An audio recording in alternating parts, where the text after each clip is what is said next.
It's that one. Where's this one here?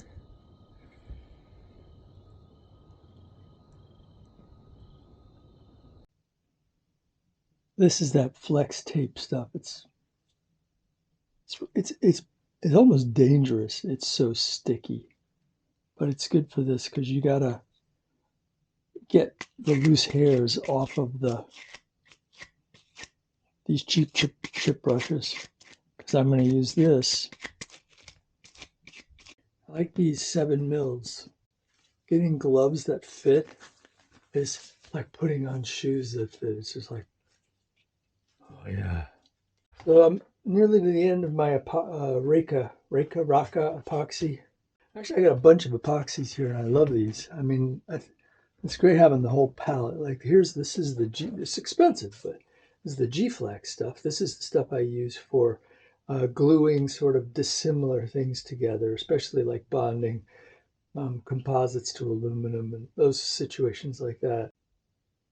So 5 minutes, G5. So you do this. You can if you're putting together something, you leave a couple of dry spots, and you put the 5 minute in. You throw this in, hold it for 5 minutes. Take your hand away, and these little, they're like tack welds, and then the rest of the joint can take, you know, a day to harden up. And so I do my epoxy by weight, and I know that the ratio is 0.42 hardener to resin. So I just say, hey Siri, what is 64.1 times 0.42? 64.1 times 0.42 is 26.922. All right, so 27. Yeah, so that's about 3 minutes of mixing. All right, so this whole technique, I might have this already in the titles, is something I learned from Russell Brown, master at all of this stuff epoxy. And so he uses this. This is this 410 microlight fairing filler. And I've tried to roll my own kind of thing. You know, I've got spheres, and I've phenolic spheres, and I've got microspheres, which are, I think, plastic. Phenolic is kind of glassy like, and I've got, you know, silica, and I tried various things, and I can't get what this does. So even though it's kind of freaking expensive and stuff, but it's what works. It smells awful. It has like a fish smell, which is weird. So I put in, I don't know, I put in a certain amount, and then I just kind of like hope and pray that I didn't overdo it. I want to get it viscous enough that it makes a pretty thick candy coating, because that's what it feels like. It's like a candy coating. So this, I think this is good. This is, I don't know what that thickness is. I could probably have like a little cup that I could figure this out.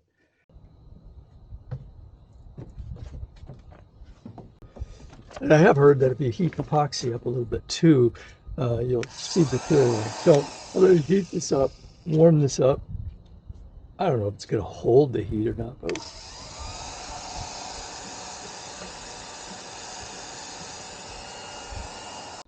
I've created carbon fiber, very heavy carbon fiber chain plates from not uni, but braid, but it's close to uni, that come up from one of the main bulkheads below. It'll probably be like repulsive to some people who have an eye for this kind of stuff.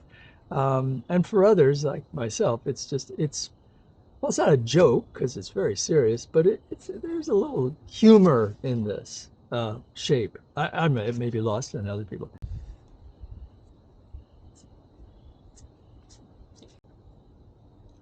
I never do this while I'm videotaping, but I wanted to remember this in the future. So I've got to use a 2-pack primer. So let's go to the other side.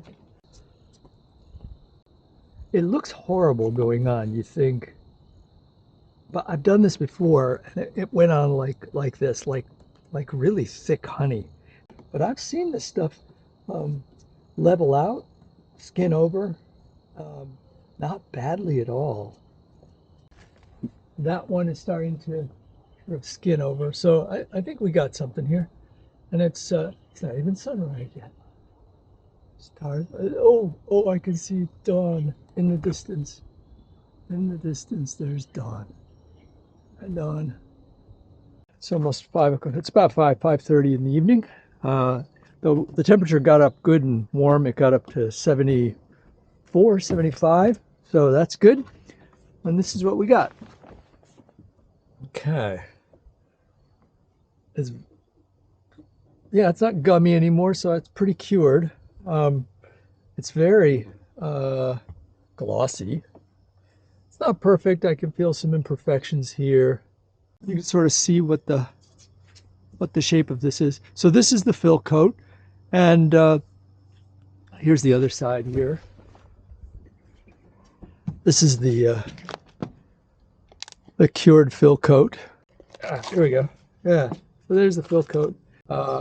This part's really hard. It's a little soft.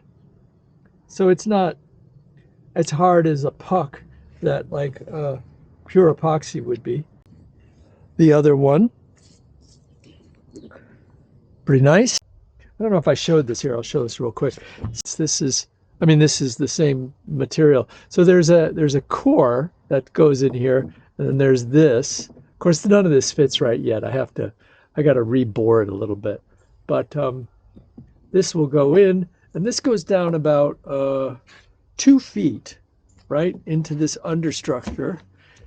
Here it is, and deep in here you can see where there's a flange, where the bottom of the targa's leg, the pipe leg, comes and attaches and secures.